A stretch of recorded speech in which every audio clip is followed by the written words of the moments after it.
లేదన్నా, ఆ సినిమా వదిలేసాను. ఈ సినిమాలో చాలా డీసెంట్గా ఉంటుంది, తెలుసు కదా మీకు కూడా. So really thank you so much అండి ఇక్కడికి వచ్చిన వాళ్ళందరికీ. 10 years బ్యాక్ నేను ఒక కామన్ ఆడియన్గా గీతాంజలి థియేటర్కి వెళ్ళి ఎంజాయ్ చేశాను. ఇప్పుడు మళ్ళీ గీతాంజలి మళ్ళీ వచ్చిందిలో నేను యాక్ట్ చేశాను, ఒక మంచి క్యారెక్టర్ చేశాను. సో చాలా చాలా హ్యాపీగా ఉంది. విరూపాక్షలో నేను చేసిన పర్ఫార్మెన్స్కి లవ్ అండ్ ఎఫెక్షన్ ఎప్పుడు మర్చిపోలేను. Really thank you so much. అది ఏ స్టేజ్ దొరికినా సరే చెప్తాను. అలాగే 100 times ఎక్కువ మా గీతాంజలి మళ్ళీ వచ్చిందికి ఇవ్వాలని కోరుకుంటున్నాను. Really thank you so much అండి. Thank you. పర్సన్కి థ్యాంక్స్ చెప్పాలి, కోన సార్. మీరు లేనిదే నేను ఇందులో లేను. Really thank you so much sir. Shiva bro and Anjali గారితో యాక్ట్ చేయడం నిజంగా హ్యాపీ అండి. లేదు నిజంగా చెప్తున్నాండి. అండ్ సీన్ అన్న మిమ్మల్ని మీ అందరితో వర్క్ చేయడం నిజంగా నా బ్లెస్సింగ్ అని చెప్తున్నాను. థ్యాంక్ యూ సో మచ్ అండి. Thank you. భానుకిరణ్ మొన్నే వాళ్ళు సామాజ వర్గమున రాశారు. గీతాంజలి 1లో కూడా వాళ్ళు నాకు రైటింగ్లో హెల్ప్ చేశారు. 1లో కూడా భాను అండ్ నందు. దీంట్లో మేజర్ పంచెస్, డైలాగ్స్, నాతో పాటు screenplay, extraordinary contribution as writers Bhanu and Nandu. My special thanks to both of them.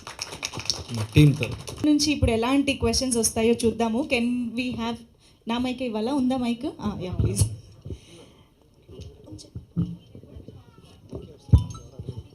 Media friends నుంచి ఇప్పుడు క్వశ్చన్స్ తీసుకుందాం. యా వెంకట్ గారు స్టార్ట్. ఎవరికి?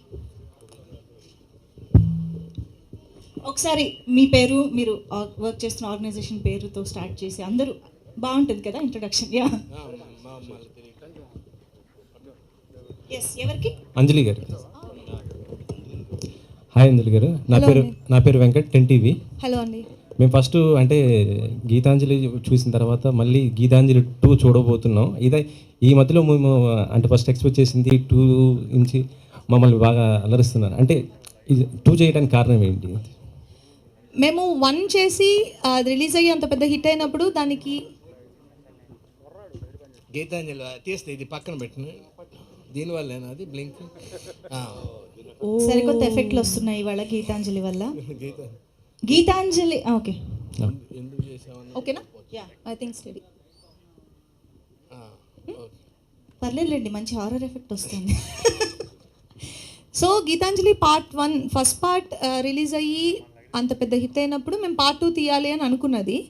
కానీ ఇంత లాంగ్ గ్యాప్ ఏంటి అంటే అందరూ బిజీగా ఉన్నారు, అందరూ వర్క్స్లో బిజీగా ఉన్నారు. సో పార్ట్ 2 కూడా కోన గారు చెప్పినట్టు పర్టికులర్గా ఆ పాయింట్ దొరకలేదు ఇప్పటి వరకు. సో ఇప్పుడు గీతాంజలికి ఆ పాయింట్ లాక్ అయిన తర్వాత మేము ఇది డెవలప్ చేసి తీయాలి అనేది మేము డిసైడ్ అయిన ఒక విషయం. సో గేమ్ చేంజర్ వస్తుంది, నెక్స్ట్ వస్తుంది గీతాంజలి 2 తర్వాత. మీ చేతిలో బొమ్మ ఉంది, ఆ బొమ్మకి మీకేంటి సంబంధం అసలు?